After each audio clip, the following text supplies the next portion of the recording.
नमस्कार दोस्तों, वैदिक एस्ट्रोलॉजी के इस सेशन में आपका स्वागत है। हमारे साथ है डॉक्टर गणेश हेगड़े जी। आपका स्वागत है हमारे सेशन पे। नमस्कार। हमारे पहले सेशन में वैदिक एस्ट्रोलॉजी के महत्व के बारे में समझाया और इस सेशन में नवग्रहों के स्वरूप के बारे में आप हमें बताइए। जी, ज़रूर। जैसे आपने पहले सेशन में पूछा था कि वैदिक ज्योतिष क्या है और इसके बारे में बता दीजिए। मैंने जैसे ही वैदिक ज्योतिष के महत्व के बारे में, वैदिक ज्योतिष क्यों प्रारंभ हुआ और इसमें क्या-क्या अंतर्भाव होते हैं और नवग्रहों को याद करने के लिए एक श्लोक भी बताया था, जैसे नवग्रहों के नाम भी बताया था। हाँ, इस भाग में नवग्रहों के महत्व के बारे में, नवग्रहों का स्वरूप क्या होता है, वो बताऊँगा। जैसे-जैसे यदि संभव हो, तो आप ज़रूर दर्शकों को वीडियो ग्राफिक के माध्यम से थोड़ा-सा दिखाने का कोशिश कीजिए, प्रयास कीजिएगा। तो क्योंकि ज़्यादा से ज़्यादा जो दर्शक हैं, इसके लाभ उठा सकें, इस सेशन का लाभ उठा सकें और इसका मतलब नवग्रहों के स्वरूप के बारे में वो जान भी सकें। पहले हम बात करते हैं नवग्रहों में सबसे पहले राजा सूर्य की। सूर्यदेव जो ये राजा की तरह होते हैं और आत्मा, नेतृत्व, साहस, शक्ति का प्रतीक है। इनका कलर है लाल, गोल्ड रेड भी कह सकते हैं। पूर्व दिशा को इंडिकेट करते हैं। सूर्य पिता का सूचक भी है, जीवन का स्रोत भी है, अहंकार को दर्शाते हैं।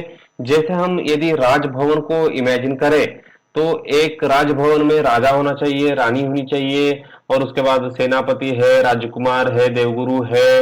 ये सारे जो लोग यहाँ होना जरूरी है।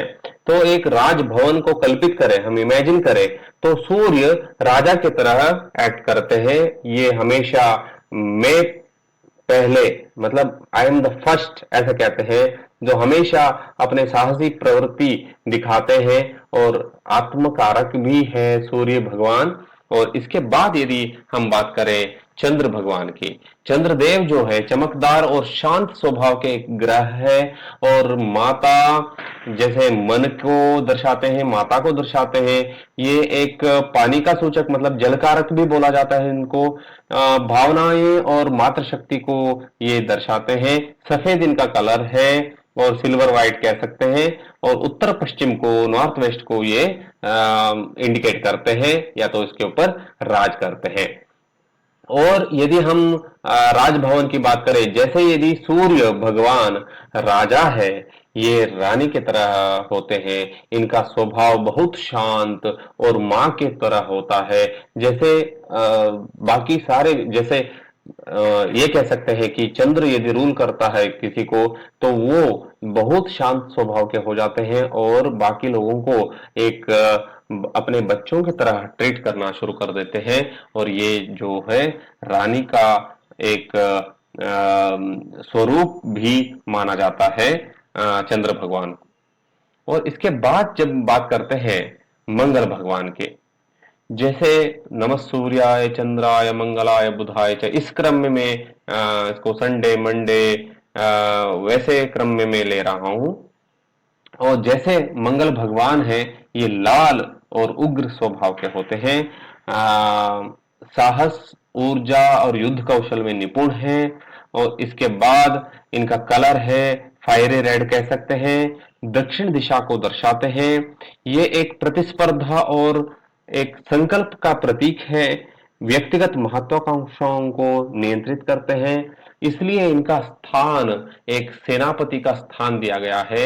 एक राजभवन में जैसे सूर्य राजा हो गए और चंद्रमा रानी है, और ये जो मंगल भगवान है एक सेनापति के स्थान पर है। सेनापति के जो एक्टिंग है, मतलब सेनापति के जो भी उन्होंने युद्ध कौशल हो, साहस प्रवृत्ति हो, ये दर्शाते हैं। ये दक्षिण दिशा को एक इंडिकेट करते हैं। इसके बाद आते हैं बुध। बुध नाम से ही हमें समझ में आ जाता है बुद्धिमान है, हरा है, बुद्धिमान है। और बुद्धि, वाणी हमारे बातों के ऊपर राज करते हैं, व्यापार के ऊपर राज करते हैं। और ये इनका कलर है हरा रंग, ग्रीन है और उत्तर दिशा को दर्शाते हैं।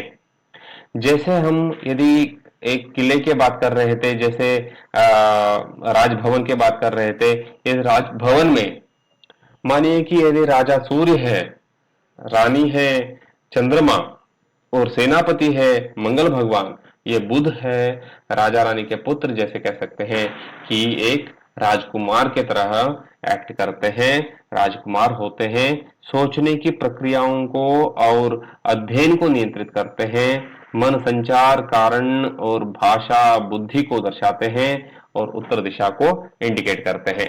इसके बाद जब हम बात करें देवगुरु बृहस्पति की, और बृहस्पति पीला विशाल काय का होते हैं, पीला रंग के होते हैं, ये मतलब सबसे बड़ा ग्रह है, आकाश कायों में सबसे बड़ा ग्रह होते हैं गुरु बृहस्पति, और ये ज्ञान शिक्षा धर्म को दर्शाते हैं, पीला रंग के होते हैं, मतलब आई मीन पीला रंग इनका कलर है, और उत्तर पूर्व दिशा को, नॉर्थ ईस्ट को ये इंडिकेट करते हैं। और यदि हम बात करें जैसे राजभवन के, राजा सूर्य है, रानी है चंद्रमा, और राजकुमार है बुध, और सेनापति है मंगल, देवगुरु है बृहस्पति। शुभ ये शुभ ग्रह भी है और भाग्य और सौभाग्य का भी प्रतीक है। धर्म दर्शन अध्यात्म धन और संतान को भी दर्शाते हैं, इनका कारक भी माना जाता है, और जैसे इनके ऊपर भी शासन करते हैं। और इसके बाद हम बात करें शुक्र। शुक्र सौंदर्यपूर्ण और चमकदार शाइनी ग्रह है, गोल्डन कलर भी वह बोल सकते हैं, सफेद भी बोल सकते हैं, थोड़ा सा गोल्डन भी होते हैं, और प्रेम और सौंदर्य सुख इनके ऊपर राज करते हैं। तो दक्षिण पूर्व दिशा को दर्शाते हैं। अच्छे कपड़े, विवाह, महिला पत्नी हो, राजसिक प्रकृति हो, आनंद हो, अभिनय हो, ललित कलाओं में कुशलता हो, ये सारी चीजों पे ये राज करते हैं, ये सारी चीजों को ये दर्शाते हैं। और इसके बाद यदि हम बात करें शनिदेव के बारे में, गाढ़ा और स्थिर ग्रह है, थोड़ा बहुत धीमी गति से ये चलते हैं, परिक्रमा लगाते हैं, तो इसलिए शनि शनि चरति शनिश्चरः ऐसा कहा गया है। तो इनका कलर है काला, और कर्म और अनुशासन और धैर्य पर ये शासन करते हैं, इसलिए इनको कर्म फल दाता कहा गया है। ये हमारे जो भी कर्म है इनके एक फल के स्वरूप, फलदाता के स्वरूप इनको माना जाता है। हम जो भी कर्म करते हैं तो हमारे करियर के ऊपर या कर्म के ऊपर ये रूल करते हैं। स्वास्थ्य के बारे में यदि बात करें, बीमारी, स्वास्थ्य, रुकावटें, दुश्मनी हो, दुख हो और मौत हो, तो इनके ऊपर ये राज करते हैं, ये इनको दर्शाते हैं। और इसके बाद जो आते हैं राहु और केतु, ये दोनों छायाग्रह है, और इसमें सबसे तेज राहु होते हैं, ये रहस्यमय भी होते हैं, थोड़ा सा मिस्टीरियस भी कह सकते हैं। ये परिवर्तनशील है, भ्रमजनक भी है होते हैं, नीला इनका कलर है, दक्षिण पश्चिम को दर्शाते हैं। और ये जो इनके बहुत स्पेशलिटीज जो है, ये हमेशा उग्र और थोड़ा सा आक्रामक होते हैं। ये हमेशा जो भी सोचते हैं ना, जो उससे ज्यादा सोच लेते हैं, उससे ज्यादा आगे रहते हैं, गैजेट पर शासन करते हैं हमेशा। इसलिए राहु को एक मतलब ये यदि काम करे तो सन के तरह, सूर्य की तरह ही काम करते हैं, लगभग हमेशा सबसे आगे रहने के लिए कोशिश करते हैं। तो इसलिए राहु को एक रहस्यमय भी कहा गया है। और इसके बाद आते हैं केतु। केतु एक आध्यात्मिक गुण रखते हैं, मोक्ष और त्याग पर राज करते हैं, और उत्तर पश्चिम दिशा को दर्शाते हैं। एक ऐसा छाया ग्रह है जिससे अक्सर डर लगता है।